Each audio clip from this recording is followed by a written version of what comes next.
Okay, ini day one. Same. One day, one motivational speak or thing that I learned today. Talk about it for 1 minute and 30 second. Tak nampak ni. Okay. Okay, benda yang nak sembah ni kan simple je. Benda yang semua orang lalui. Cinta. Cinta ni benda yang memang complicated and susah nak difahami. Saintis pun tak dapat faham sepenuhnya lagi pasal cinta. Basically, cinta ni benda yang kita tiba-tiba have interest in other person, but lah, orang lain mesti interest lain kan.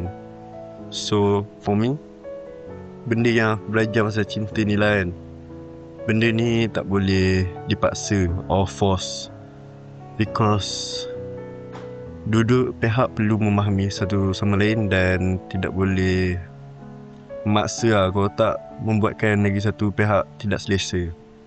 Seperti contoh, pihak A memaksa yang seorang ni tak boleh sembang dengan lelaki, tak boleh sembang dengan lelaki lain, tak boleh keluar ke lebih tok ai. Tak boleh macam tu.